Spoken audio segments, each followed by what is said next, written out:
Tagumpay nga ang Pacers laban sa New York Knicks. Tinapos nila ang series sa Game 6 at sila ay papasok na sa NBA Finals. Ang huling pagkakataon na nakapasok ang Pacers sa NBA Finals noong 2000 pa. Una ni Reggie Miller at ang kanilang head coach na si Larry Bird. Pero kasawi ang palad ay natalo sila sa series hanggang Game 6 kontra Los Angeles Lakers. Nagkaroon nga ng controversy pagkatapos ng laban nung in-announce na ang East Finals MVP. And that MVP is Pascal Siakam.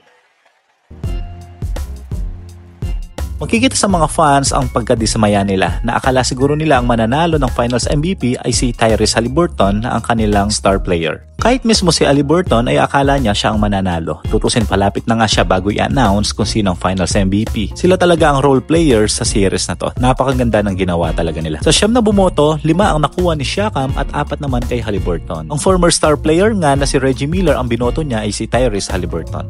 Tara, tingnan at pag-aralan natin ang kanilang mga stat sheets during East Finals Conference. Pero syempre bago ang lahat, kung hindi ka pa nakasubscribe sa ating channel, subscribe ka naman para mahaba-haba ang ating kwento. Ito nga pala yung mga stats nila during East Finals. Ka-average si Siakam ng 24.8 points per game, 5 naman sa rebounds and 3.5 sa assist. Ang ganda rin ng kanyang field goal percentage, 52.4 at 50% naman sa 3 points. Si Haliburton naman nag-average ng 21 points per game, 10.5 sa assist, 6 sa rebound, 45.5 sa field goal at sa kanyang 3 points percentage naman ay 32.7. Ikaw para sa'yo, sa kanilang mga stat sheets, sino palagay mo ang mananalo ng Finals MVP? Nasubaybayan natin ang kanilang game from Game 1 to Game 6. Napakaganda talaga na nilaro ng dalawang ito. Pero alam naman natin sa basketball, hindi lang naman puro puntos. Kung makikita naman natin sa stat sheets, di naman pagkakaila na lamang talaga si Siakam kay Haliburton. Namang may strength ang dalawang ito. Pag-aralan natin si Haliburton. Sa playmaking, napakagaling niya. Elite sa pagbasa ng laro at sa assist, mabilis maghanap ng bukas na kakampi. Meron din siyang court vision, napakatalinong maglaro.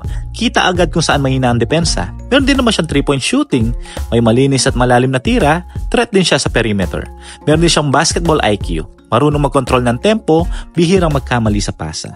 At ang mahalaga dito yung kanyang leadership na kahit bata pa, composure at kilalang-kilala natin siya sa kanyang clutch plays sa crunch time. Dati naman kay Siakam, nakita naman natin ang kanyang scoring versatility.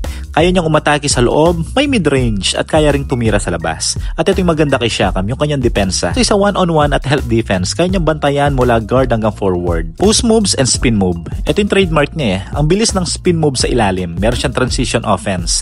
Magaling sa fast break, mabilis tumakbo at mag-convert. Lalo nang meron siyang experience talaga sa championship. May finals experience siya mula sa Raptors, kaya kalmado siya sa pressure games. Nanalo man ngayon si Siakam sa MVP laban kay Tyrese Haliburton, konting diferensya lang naman. Sa boxing nga, split decision lang. Ikaw para sa'yo, sino ang finals MVP? Pwede bang pakicomment sa baba? At sino din sa palagay mo magcha-champion ngayon? Ang Pacers ba o ang OKC?